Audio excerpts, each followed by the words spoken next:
Democracy Now!, democracynow.org, The War and Peace Report. I'm Amy Goodman. The United States has assassinated the Iranian commander, Major General Qassem Soleimani, in a major escalation of the conflict between Iran and the United States, which now threatens to engulf Iraq and the Middle East. President Trump authorized the drone strike that killed Soleimani at the Baghdad International Airport. It killed also 4 other people, including a high-level Iraqi militia chief. This happened Thursday night, U.S. time, Friday morning in Baghdad. General Soleimani has long been one of the most powerful figures in Iran. He was the leader of the Islamic Revolutionary Guard Corps Quds Force, Iran's powerful foreign military force, similar to a combination of the CIA and U.S. Special Forces. Iran called Soleimani's assassination an act of international terrorism. The Iranian foreign minister, Javad Zarif, said, quote, "The U.S. bears responsibility for all consequences of its rogue adventurism." The Pentagon said, quote, "General Soleimani was actively developing plans to attack American diplomats and service members in Iraq and throughout the region." The Pentagon did not offer evidence of an upcoming Iranian planned attack. After the assassination, President Trump tweeted from Mar-a-Lago, where he is golfing in Florida at his resort. He tweeted an image of an American flag. Democratic lawmakers slammed the assassination as unconstitutional, as Trump did not have congressional authority to carry out the strike. Connecticut Democratic Senator Chris Murphy tweeted, "Did America just assassinate without any congressional authorization the second most powerful person in Iran, knowingly setting off a potential massive regional war?" Both Presidents Obama and George W. Bush had rejected the idea of killing Soleimani out of fears it would lead to outright war between the U.S. and Iran. This is Iran's supreme leader, Ayatollah Ali Khamenei, speaking after the assassination. If the Islamic Republic decides to challenge and fight a country, it will do so unequivocally. We are strongly committed to our country's interests and our peace. We are strongly committed to the dignity of our country. We are strongly committed to the progress and greatness of our country. And if anyone threatens that, we will, without any hesitation, confront it and strike it. The targeted assassination came after members of an Iranian-backed Iraqi militia and its supporters attacked the U.S. Embassy in Baghdad and set fire to a gatehouse in response to a slew of U.S. airstrikes in Iraq and Syria that killed 24 members of the Iranian-backed Iraqi militia, Kataib Hezbollah. These strikes were in retaliation for the killing of an American contractor in a rocket attack in Kirkuk, Iraq, a week ago. The head of Kataib Hezbollah, Abu Mehdi al-Mohandes, was also killed in the drone strike. The New York Times reports General Soleimani had flown into Baghdad from Syria in order to urge Iranian-backed militias in Iraq to do more to stop the wave of anti-Iran protests that have swept Iraq in recent months. The militias are already accused of killing and disappearing protesters and human rights activists. The Pentagon has sent more than 14,000 U.S. troops to the region since May. The U.S. is now warning American civilians to leave Iraq immediately. The attack has sparked fear and alarm in Iraq and across the world. France's Deputy Minister for Foreign Affairs said this morning, "We are waking up in a more dangerous world," unquote. Tensions between the United States and Iran have been escalating since President Trump withdrew the U.S. from the landmark Iran nuclear deal and imposed crushing economic sanctions on Iran. In response to the assassination, protests are planned Saturday in at least 30 cities across the U.S. as part of a national day of action, U.S. troops out of Iraq. Well, for more, we're going to begin in Washington, D.C. with Trita Parsi, Executive Vice President of the new think tank, the Quincy Institute. His most recent book, Losing an Enemy, Obama, Iran, and the Triumph of Diplomacy. He's also author of A Single Roll of the Dice, Obama's Diplomacy with Iran. Welcome to Democracy Now!, Trita Parsi, your response to the assassination of Soleimani. I think a couple of former Obama officials on TV yesterday put it best when they said that this is an act of war. And it's an act of war that took place without any consultation with Congress, any approval from Congress, any authorization from Congress. It's fascinating to see that the last couple of days, Pompeo has been spending a lot of time talking to the foreign ministers and the leaders of Saudi Arabia, the UAE, and Israel. And not until today did he actually start making phone calls to the Europeans and others. So this is something that is going to be a major point of escalation. It's a decision that I think ultimately has made America less rather than more safe. I think that's clear from the decision by the State Department today to urge all Americans to immediately leave Iraq. Rather than ending these endless wars that Trump promised his base that he would do, he's sending more troops to the Middle East. He's doing things that is further destabilizing the Middle East and that will probably trap American servicemen and women in the Middle East for a longer period of time.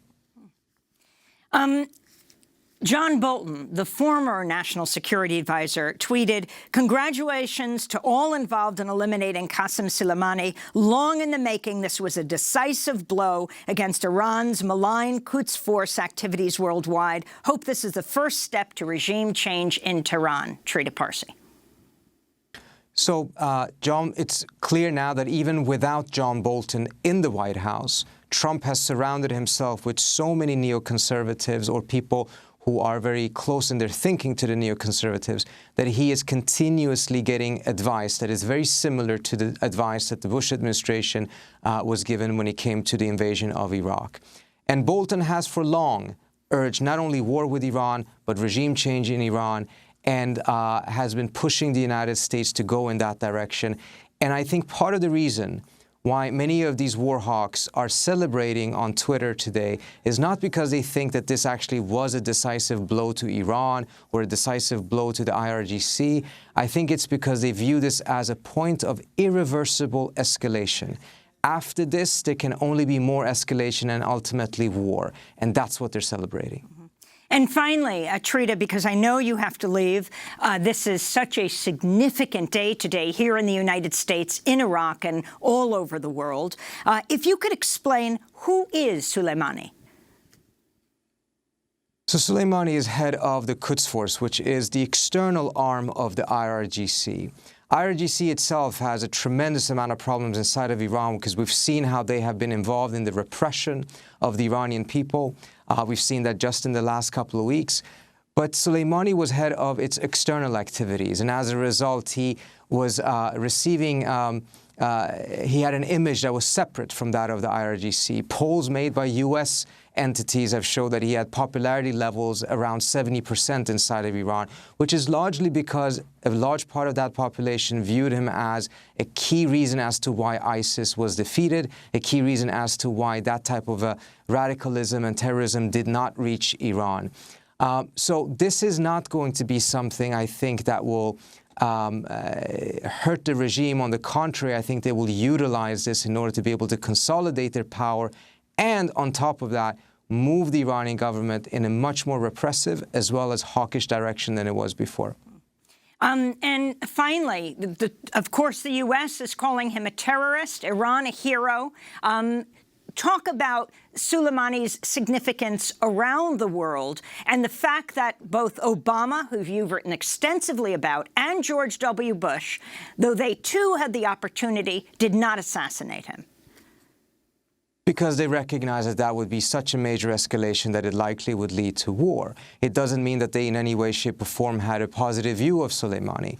But they did recognize, I think, that he is revered in corners in the Middle East that may be outside of the control of Iran. And as a result, even if the Trump administration and the government of Iran would end up in a scenario in which both of them would like to de-escalate the situation, they may not be able to do so because they may not be able to control other entities that will seek to take revenge for Soleimani's assassination by killing Americans. And as a result, their ability to put out this fire may be much, much more limited. I think the Bush administration and the Obama administration recognized this and as a result chose not to go in this direction because they recognize how uncontrollable the situation would be. Trita Parsi, we want to thank you so much for being with us, Executive Vice President of the new anti-war think tank, the Quincy Institute. Trita's latest book is titled Losing an Enemy, Obama, Iran, and the Triumph of Diplomacy, also author of A Single Roll of the Dice, Obama's Diplomacy with Iran. He is an Iranian-American author and scholar.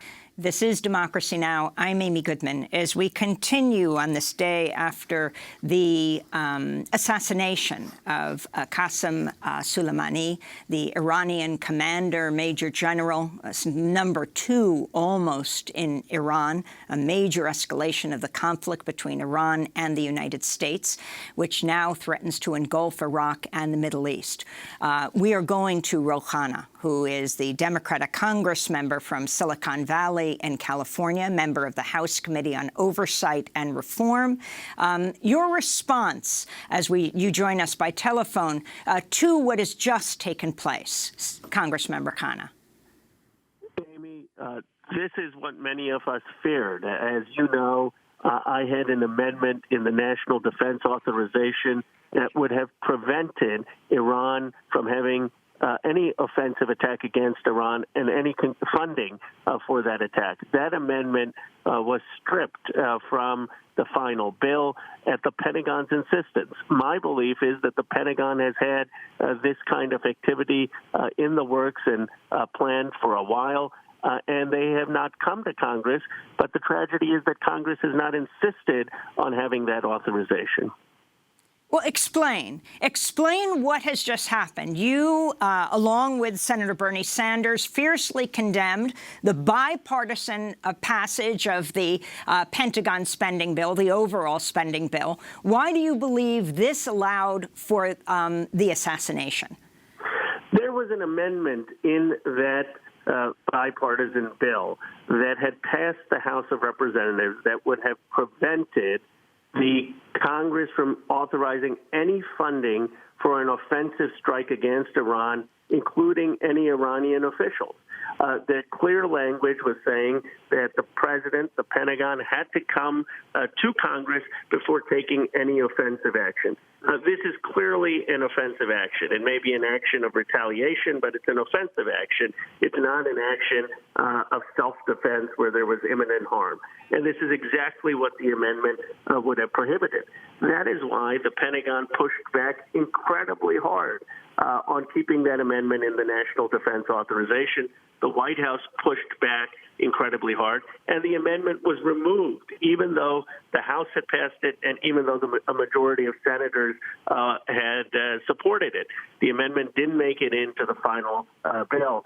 And I believe that was a signal to the Pentagon that Congress wasn't going to stand up against this kind of action in Iran.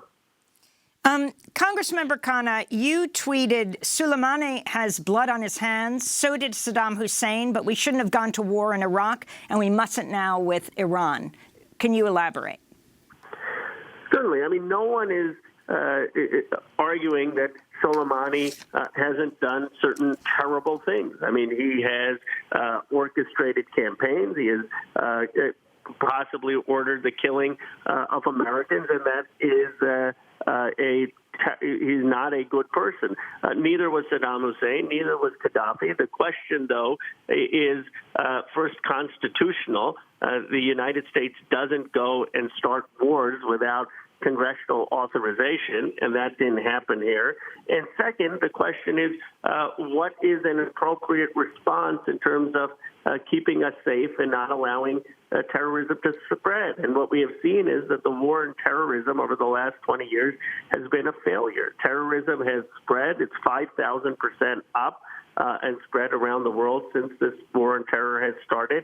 And we've spent trillions of dollars in these wars that could have gone into other initiatives to make our country stronger. Go ahead. That is, so my point is that, we just because someone may be a bad actor doesn't mean that the United States can go to war without congressional authorization. This is Secretary of State Mike Pompeo speaking on CNN just before we went to broadcast. I've watched these protests over the last weeks. They weren't burning American flags.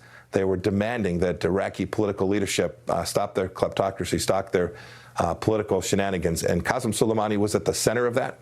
He was driving bad outcomes for the Iraqi people. He was causing many Muslims in the region to be killed. I saw last night there was dancing in the streets in parts of Iraq. We have every expectation that people not only in Iraq but in Iran will view the American action last night as giving them freedom to have the opportunity for success and prosperity for their nations. And while the political leadership may not want that, the people in these nations will demand it. Congressmember Khanna, your response? The justification for American military intervention, that somehow we're going to bring freedom, that somehow the people in those countries wanted this. But if Secretary Pompeo really was convinced about that, why didn't he come to Congress to make this case? His argument is that this doesn't seem to be an imminent attack. He's arguing that this was a planned attempt to help bring greater freedom to Iran or to the people there. And if that was the case, he should make that case to the United States Congress. But he knows that if he had made that case to the Congress, Congress wouldn't have authorized this kind of offensive attack. Congressmember Khanna, Michael Moore, right, the Oscar-winning filmmaker, tweeted this New York Times front page from December 17th, 1998, with the front page banner headline, "Impeachment vote in House delayed as Clinton launches Iraq airstrike, citing military need to move swiftly." Are we seeing echoes of the past? You have right now, today, the Senate Majority Leader, with the Senate coming back today, speaking about impeachment. You have the OMB releasing all of these emails that show the direct line to President Trump stopping the aid to Ukraine, which, of course, was about investigating his political rival, Joe Biden. Is this a wag the dog situation? Well, look, I don't want to speculate on motives without evidence, but I think the facts are bad in themselves. And here are the facts as we know it. This president and his advisors have been itching for an escalation with Iran from the day he took office. He got us out of the JCPOA, the agreement we had with Iran that was leading to greater peace. He declared the Iran Revolutionary Guard a terrorist organization. He has engaged in constant escalation and skirmishes, and this is the highest escalation. So I believe that the president's policies are putting us in tremendous danger, and the motives are almost not relevant. What's relevant is he's acted in a way that's unconstitutional. He is potentially getting us in another endless war, and he's getting us into the Middle East in another intervention when he promised exactly the opposite on the campaign trail. Bernie Sanders tweeted an hour ago, "I was right about Vietnam. I was right about Iraq. I'll do everything in my power to prevent a war with Iran. I apologize to no one."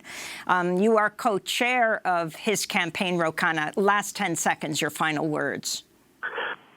Well, this is why we need Bernie Sanders as president. He had warned against Iraq. In fact, the Iraq invasion strengthened Iran in the region. He will stop these unconstitutional wars, and he had the courage to vote against the National Defense Authorization and to anticipate this situation. He had warned, as did some of us in Congress, that we needed to restrict this president before the president took this kind of action. California Congressmember Ro Khanna, thanks so much for joining us. In 2011, before he was president, Donald Trump tweeted, quote, "In order to get elected, Barack Obama will start a war with Iran." This is Trump saying the same thing in a video he posted online in 2011.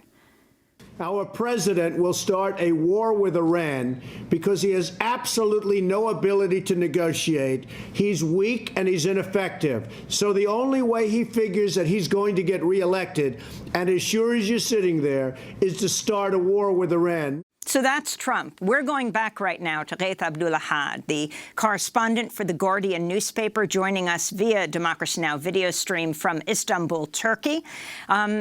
What you understand is happening on the ground now in Iraq amongst Iraqis, and if you can also respond to what then not President Trump, before he was president, Donald Trump said about Obama wanting to start a war with Iran to get reelected.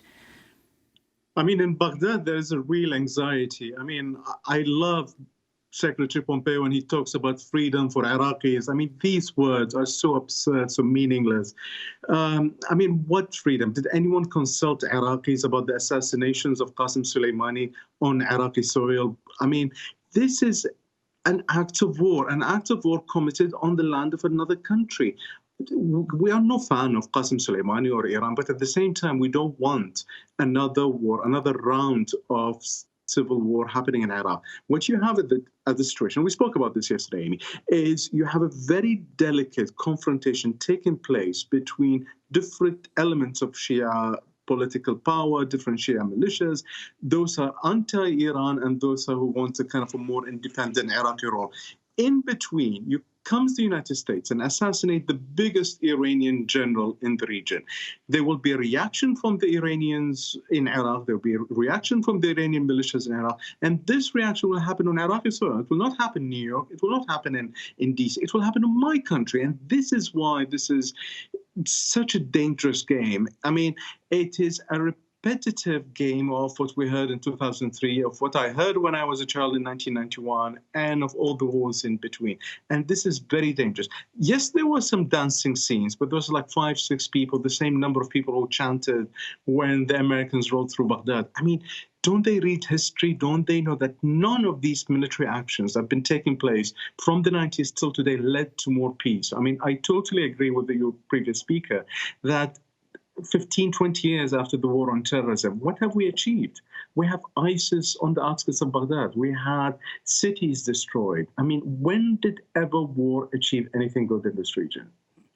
Ghaith Abdul-Ahad, you have Qasem Soleimani, who was assassinated. Also, the head of the Popular Mobilization Forces was also assassinated. I think altogether there were 5 people killed at Baghdad airport. The significance of this?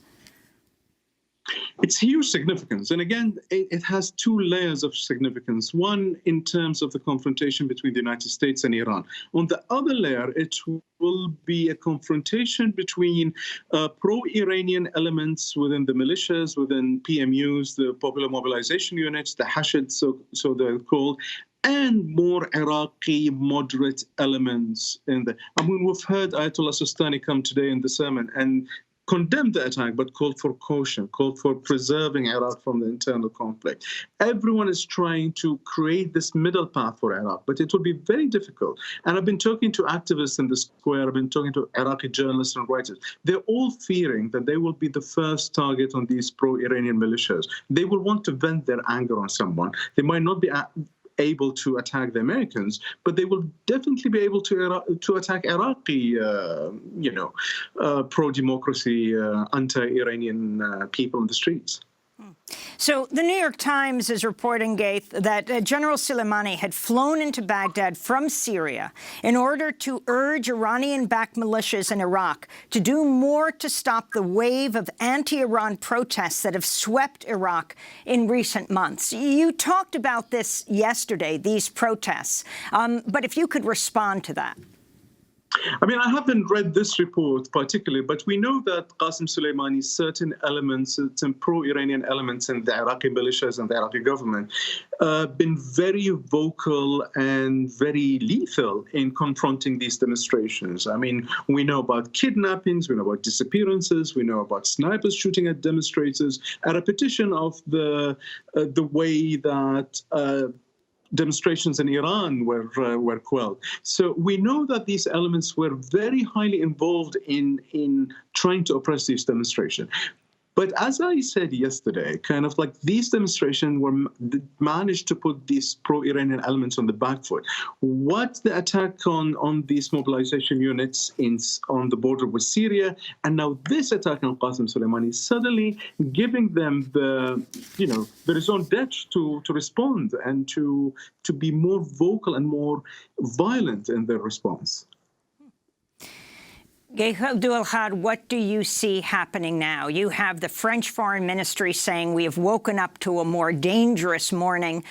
In Britain, the Labour leader, Jeremy Corbyn, has condemned the assassination. One Democratic leader after another in the United States. The Democrats are saying that the U.S. didn't approve of this. What do you see happening at this point?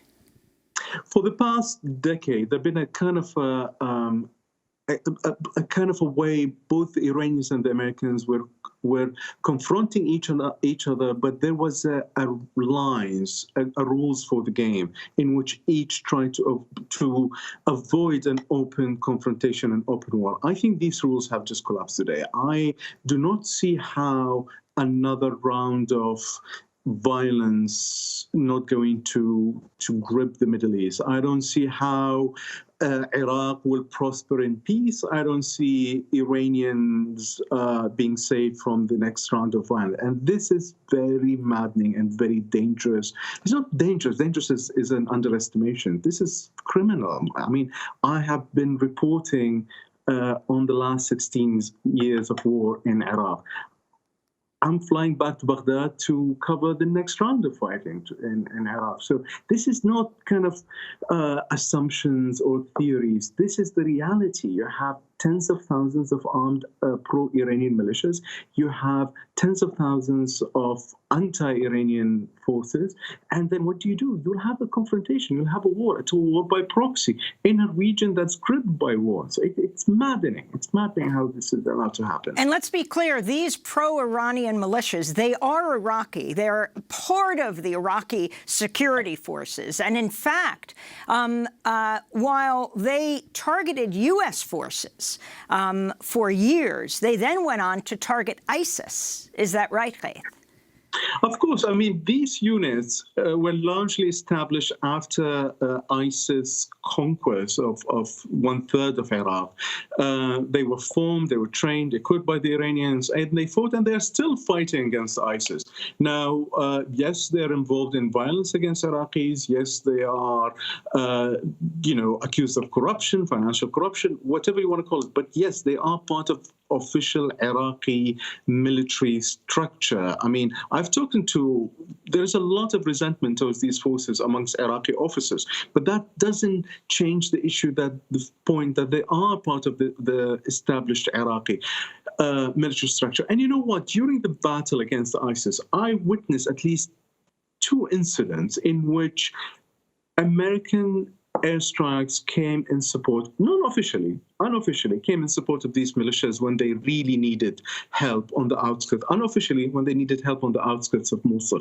So both of these units have been fighting a common enemy. The common enemy is almost gone, and now we are in a situation where the Americans want to settle their scores with the Iranians in the most idiotic way, if you may say so. I apologize. Ghaith Abdul-Ahad, I want to thank you for being with us. Iraqi correspondent for The Guardian newspaper. We're speaking to him in Istanbul, Turkey. He is headed into Iraq to report for The Guardian. Please be safe. This is Democracy Now!, democracynow.org, The War and Peace Report, as we continue our roundtable discussion after the U.S. assassinated the Iranian commander, basically number 2 in Iran, Major General Qassem Soleimani, a major escalation in the Iran-U.S. conflict, now threatening to engulf Iraq and the Middle East. We are also joined by Negar Mortazavi, who is an Iranian-American journalist in Washington, D.C. Ervand Abrahamian is with us here, too, historian at City University of New York, author of several books, including The Coup, 1953, The CIA and the Roots of Modern U.S. Relations, and Phyllis Bennis in Washington, a fellow at the Institute for Policy Studies, who's written the book, among many others, Understanding the U.S.-Iran Crisis. Negar, let's start with you. Is this attack on Soleimani going to unite people across the political spectrum in Iran? It definitely is, and it already has. We see various political factions inside Iran. I'm not talking about dissidents or the opposition base outside, but the political factions that are operating within the country, including the ones who are considered opposition to the government, who had been cracked down during the 2009 Green Movement. Some have been to jail, but still are operating inside the country. We see messages of condolences. We see messages of condemnation coming from almost every faction. This includes the reformists, the moderate factions, and of course the hardliners who saw Qasem Soleimani as a hero. So it was probably the best, the fastest, the quickest way to have a unifying and rallying cry for Iranian political establishment. Phyllis Bennis, as a U.S. activist, scholar, organizer, your response to what has taken place? You know, Amy, I think what's very important for us to remember is that history is shaped by when you start the clock. This crisis, this escalation, did not begin with the killing of one U.S. military contractor last week. We still don't know who was responsible for that strike, but this was not the beginning of the escalation as we're being told in much of the mainstream media. This crisis goes directly back to the Trump administration decision that was implemented in 2018 to abandon the Iran nuclear deal. That's what destroyed the potential for a diplomatic rather than war-based approach in the region. I don't think that this attack was a reflection of a new strategic approach on the part of the Trump administration. There's no evidence that this actually was based on a strategic approach at all. So I think that we have to be very clear at looking at the trajectory from 2018, from the withdrawal of the Iran nuclear deal, right up through the increasing tensions that have led to potentials for clashes between the U.S. and Iran and between U.S. allies and Iran throughout the region. And we now have reached the most reckless, the most dangerous provocation that we've seen so far. There's a very serious possibility that this action, which will force some kind of Iranian reaction, we don't know what it will be, we don't know what form it will take, whether it will be a direct military attack on a U.S. base, on a U.S. ally, whether it might take the form of cyber attacks of one sort or another. But we know there will be a response. And then the question will be, what will be the response of the Trump administration to that? Are they prepared to set the region ablaze in another full-scale war that would pit the United States and its allies, Saudi Arabia, the UAE, Israel, potentially others, some of the forces in Lebanon, against Iran and its allies throughout the region? This could be a devastating war, far greater militarily if it came to that, than the already horrific history of the U.S. invasion and war in Iraq. And to have done so without any care about congressional consultation, as we heard from Representative Ro Khanna a few minutes ago, the notion that this went forward without any effort to consult with Congress to get authorization. We should remember that the authorization that does exist, that did exist, for U.S. troops to be sent back to Iraq was a very, very narrow decision without direct authorization, but was based on a claim by the White House, by the Trump White House, that troops were being sent back only to challenge ISIS. This was not an attack on ISIS. As we've already heard, General Soleimani was one of the leading forces against ISIS, and his forces and the U.S. forces were on the same side in Iraq throughout much of the years of war against ISIS. I want to bring in Irvan. There is no legitimacy here. I want to bring in Irvan Abrahamian. You are a historian. You've long covered the U.S.-Iranian relationship, including 1953. That has no significance, that date, probably for many people in the United States, but it's the moment that the U.S. Funded the overthrow of the democratically elected leader, Mohammad Mossadegh. To give that historical context in this last minute we have and the significance of it today, as you heard, that Soleimani was killed. Also, apparently, his son-in-law was killed as well by the U.S. at the Baghdad airport. Well, in the past, Iran has seen the United States as a conspiratorial power that carries out coup. Now I think it's become a different ballgame. They can describe the United States as a state terrorist power that actually goes out and not only kills someone, but kills them at an international airport at a foreign country. This, by any definition, this would be described as terrorism.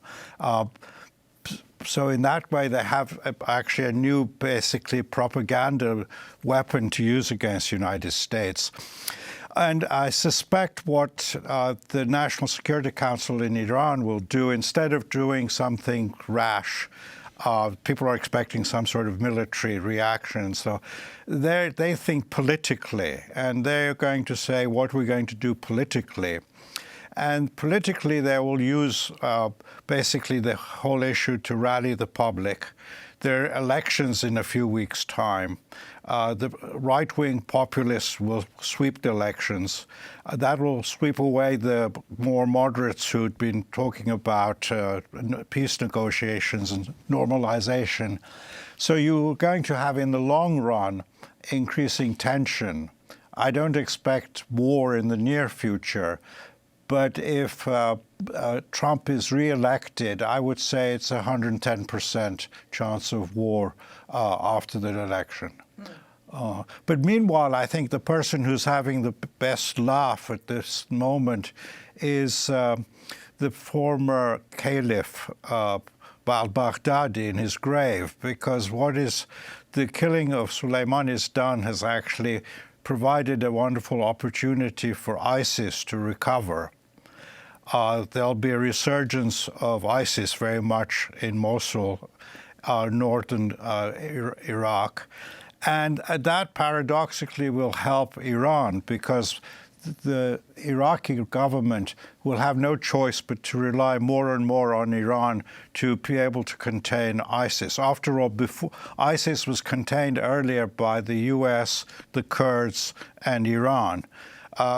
Trump has pulled the These very militias, these pro-Iranian Iraqi militias. Yes.